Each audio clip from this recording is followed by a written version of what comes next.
I never imagined that an idol show would be the most popular show of the season. But here we are. Surprisingly, the next season will be the most exciting quarter of this year for anime sequels. So without further ado, let's check out what the anime gods have blessed us with.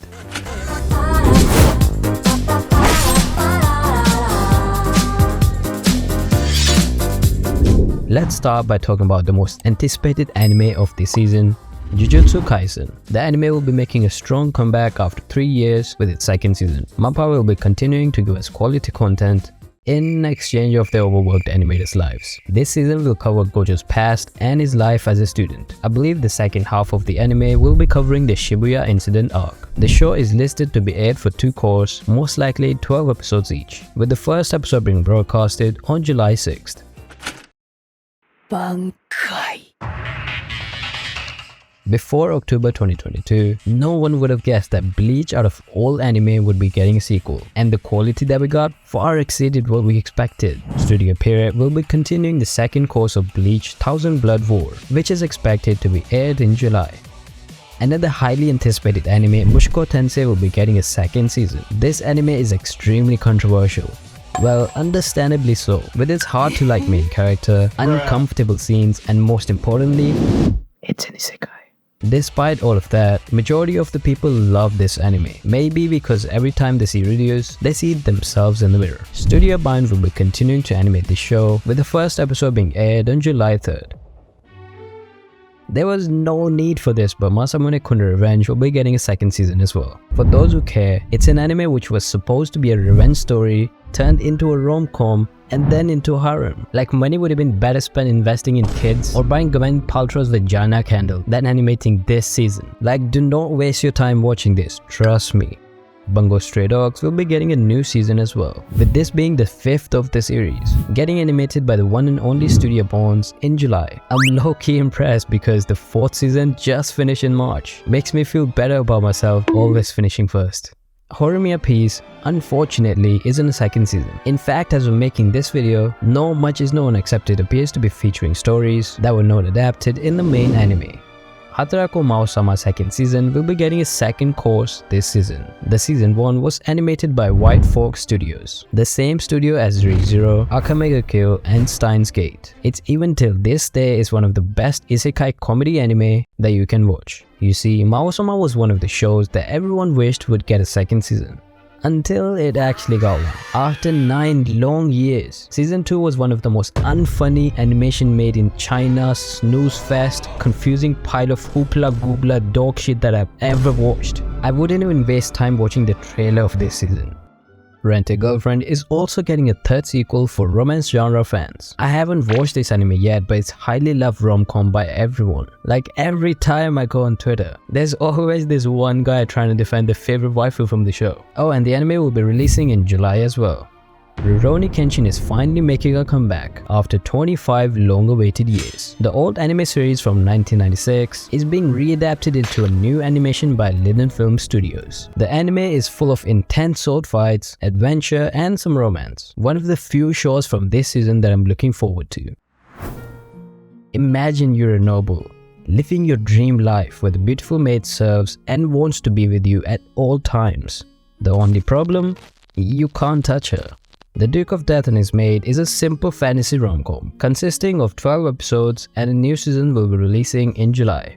Mononogatari is getting a second season as well. This doesn't have anything to do with the popular Monogatari series, they just have similar names. Sugar Apple Fairy Tale, which is a fantasy romance anime, is also getting a part 2. The Fate anime lore continues to get more and more confusing, as they will be releasing a special episode this season titled Fate Strange Fake. I believe that you don't have to watch the Fate series before this, as it's not connected to the main series. Some familiar and not so familiar faces will be competing in the Holy Grail. It's expected to be released on July 2nd, animated by the juicy A1 Pictures. The Quintessentials is also getting a special episode on July 14th. Like, no hate on this anime, but how are they releasing these? And non-isekai season 2, what the fuck?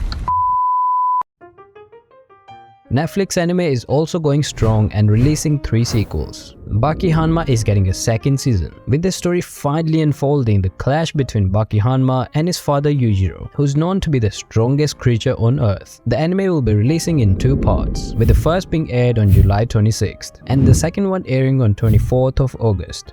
This anime is about crazy dudes with steroids fighting each other. It defies any real-life injuries, and the over-the-top fights makes it one of the most exciting anime to watch. Kengan Ashura is also getting a second season in September 2023, with the CGI looking like it came straight out of fire. I don't think I'll be watching this anime. The Record of Ragnarok is coming back with the 22 episodes of more PowerPoint slideshows. In the anime's defense, Yumeta Company is taking over the animation for the second season, so hopefully this has better quality. Although their previous work isn't anything special, so I'm keeping low expectations for this. It's pretty cliche to say this, but the manga is quadrillion times better. But if you still want to watch the anime, it's expected to be released on July 12th on Netflix. Nanatsu no Taizai is getting a sequel episode to The Grudge of Edinburgh. Spy Classroom is getting a second season in July as well. Now that we covered all the sequels, let's check out the brand new anime list. Zone 100 Bucket List of the Dead is a brand new anime about Akira Tendo, a 24-year-old guy who works at a corporation job. Imagine that you work at an underpaid job. You do overtime with a company and people that don't care about you and thinks of you as just another number in the company. Wouldn't you sometimes wish that it would just all go away? Like a nuke drops, or perhaps you wake up one day and the army of zombies wipes out the entire humanity race? This is exactly what happens in Zone 100, as Akira wakes up and finds the whole world is ending by the undead. Suddenly, the world comes back to life for him, and he does what any normal person would do, making a to-do list of things that he had put off due to work. I'm a sucker for shows involving zombies and apocalypse, and I'll definitely be checking this out. It's expected to release on July 9th on Netflix. Talking about ending humanity, we have Hulk, the most anticipated fantasy anime of this quarter. After the defeat of Demon King, the Demon World holds a tournament to select the next successor to the throne.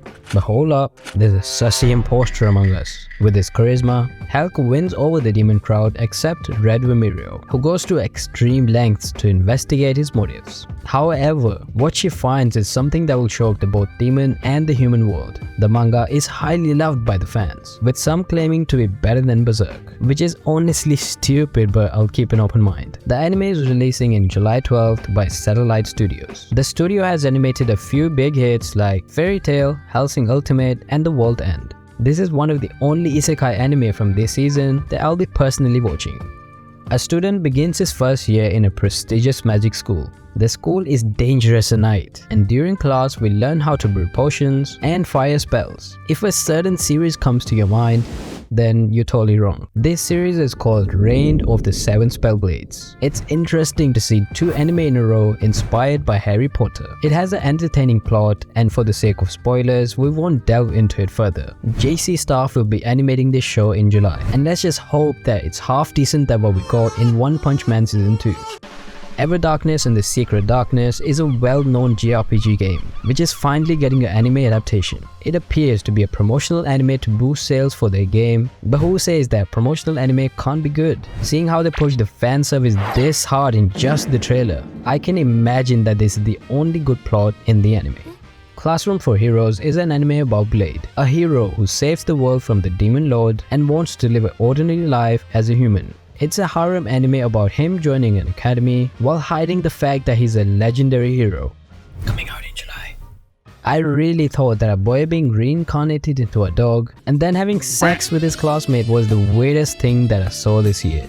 But boy, was I wrong. I present to you, reincarnated into a vending machine, now I wandered the dungeons.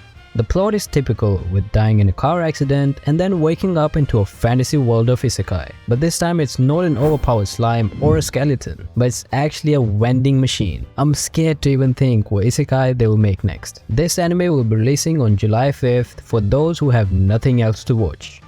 Sweet Reincarnation is another useless isekai where a patisserie gets reincarnated into a magical world as a boy. My Unique Skill Makes Me Overpowered Even at Level 1 is an anime about Ryota Sato, who gets reincarnated into an RPG world, and no matter how hard he trains, he's stuck at level 1, but in return, he has insane luck when it comes to loot drops. The anime appears to be a harem slice of life that is coming in July. Talking about luck, Hiroto Shinohara is not so lucky transfer student at an academy island, where everything is settled through games. The typical anime cliche happens. But what does the female do? Of course, she calls him out for a game. By winning, he defeats the strongest empress in the school, but before he could even say that it was just a misunderstanding, the tables had already turned. Now he's forced to maintain his high rank, even if he has to lie. The general premise of the anime gave me no game no life vibes. It also has an edgy tag, so watch it with the headphones on. The first episode will be coming on July 8th, animated by the Geek Studios. The most heretical Last Boss Queen is an isekai about a girl who gets reincarnated into her favorite otome game. By knowing what's gonna happen in the future, she uses her cheat-like abilities to save her fate and save the kingdom. It's perfect for the 0.0001 females that are watching this video. Am I the strongest? Is what I think to myself on a 2-week nofap streak. But this is an anime series about Zenfis, who gets reincarnated into a fantasy world as a child. His parents abandoned him because he's born powerless, but in reality, the detection devices of this world weren't strong enough to sense his insanely overpowered magic. It looks like a typical isekai with an overpowered character, equipped with the units to satisfy the wide range of degenerates. The Great Cleric is an isekai with a salaryman surviving in a fantasy world. The anime looks like a waste of time, like even hentai nowadays have better animations. Another skip. Let's take a moment from the hot dog pile of isekai and freshen up in the romance genre. The Girl I Like Forgot Her Glasses is a slice of life romance anime. The series revolves around Mie and Komura, who are classmates and sit next to each other. Mie can't distinguish the difference between a cat and a human without her glasses. With a terrible vision and the tendency to forget her glasses, she has difficulty going through her daily school life. Thankfully, Kaede, who's in deeply love with her, is more than willing to help her out. Personally, the next anime is the one that I'm looking forward to the most. No One Can Live on Loneliness. On hindsight, it sounds like a depressing anime, but actually it's totally opposite. It's about Akimitsu, whose father is known to be a womanizer. He goes out to get milk and shockingly, he doesn't come back. According to rumors, Akagamis are known to be womanizers for generations. Akimitsu devotes his life to clear his name and live a life that he can be proud of. One day, a fateful encounter with a woman happens, which leaves him with impure thoughts. He decides to do what any sane person would do. Yes, he becomes a monk, but to his disappointment, the temple is filled with attractive women. It's an interesting harem comedy anime with distinctive and voluptuous characters. The manga art looked very similar to Prison School and Grand Blue, until I saw that it was the same author as Grand Blue. It's expected to release in July, and even if you don't like harem anime, just watch this as a pure comedy, as there's nothing else like Temple in this whole season. Saint Cecilia and Pastor Lawrence is as simple as it sounds. It's a slice of life romance anime about a priest and a saint. Story of a Senior in My Company is an anime about day-to-day life of Shinozaki and Chiori, who work in a company as salarymen. It's a simple rom-com until you check the author's other work. Hello? Is this FBI? Don't you ever have a crush on someone and you think to yourself, maybe I'm not as good as them? Sajo Wataru is just like you. I mean, even his whole family is doubting him. Upon realizing this, he starts distancing himself from Aika. Aika thinks that Wataru hates her, and her having a tsundere personality just adds up to the wildfire of misunderstanding. The Dreaming Boy is a realist, is a rom-com with both thinking that their love is unrequited. If you have a high blood pressure, I would definitely proceed with caution. My Happy Marriage. Mio Saimori was bullied as a child, and when his father brought in his lover and her own daughter, Mio's life was reduced to that of a mere servant. After years of treated like dirt, she is married to Kudo, a hot military dude who in reality is actually really kind. The main character has Violet Evergarden vibes. The animation and art style are fluid like anime jiggle physics. 10 years ago, the Demon Lord goes into a deep slumber to regain his powers. But when he wakes up, his body is a level 1 chibi version of his fearsome form. Curious, he visits his enemy Max, the mighty hero, only to find out that now he's living in a dirty one-room apartment. The anime is a comedy series about the Demon Lord helping Max to become the formidable opponent once more. Low-key, this might be worth watching instead of Mao-sama 2. Dark Gathering is another new anime that's coming out this season. It's about Keitaro, a college student who hates ghosts but has a knack to attract spirits. He takes a part-time job as a tutor, with his first student being a cute child prodigy with an ability to exterminate spirits. The story is Keitaro being dragged into haunted spots by Yayoi, hoping to find the ghost that took her mother away. Yayoi's pupils appear to be Sharingan with cute skulls, which is really the highlight of the trailer. Undead Girl Murder Force. At the end of 19th century, a vampire's wife is murdered and a detective known as Cage User is called to solve the crime. The anime is a mystery with a unique and dark setting that really reminds me of Castlevania. With the studio being the same as Sarazanmai, I have high expectations regarding the aesthetics and the animation quality. It's set to be released on July with a total of 13 episodes. Also, imagine the head. The gene of AI. The AI development has exploded in the 21st century. Hakoru Sudo is a doctor that specializes in treating humanoids. When a man infects his wife with a virus and illegally backs up her data, Sudo proposes an operation to rewrite her memories using the backup data. This anime has a unique premise, although not much is known of the author as this is the only manga that they've created. The series will be animated by the Madhouse Studios, so it might be worth checking it out. Yukito Tanagi is an orphan. One day, his father's disciple takes Yukito to a mysterious 7 island called Mitama, where dragons are rumored to reside. I wouldn't expect much from this anime because all the previous work from this studio is all Haute Carbinzo. Cinderella to Noir is a sci-fi anime produced by 8-Bit Studios. In the year 2222, a mysterious rain pours and wipes out the entire human race. The people who survived are forced to build a dystopian city underground. The trailer isn't anything special, but I'm not gonna book the cover by its judge. Don't cover the church by. Don't judge the cover, judge the book. Man, don't book the cover. Book. Don't whatever. Don't do it. Just don't do it. The author of this anime has some amazing series under his belt like Sakurasu no Pet and Iron-Blooded Orphans. So who knows? This might be the hidden gem of this season.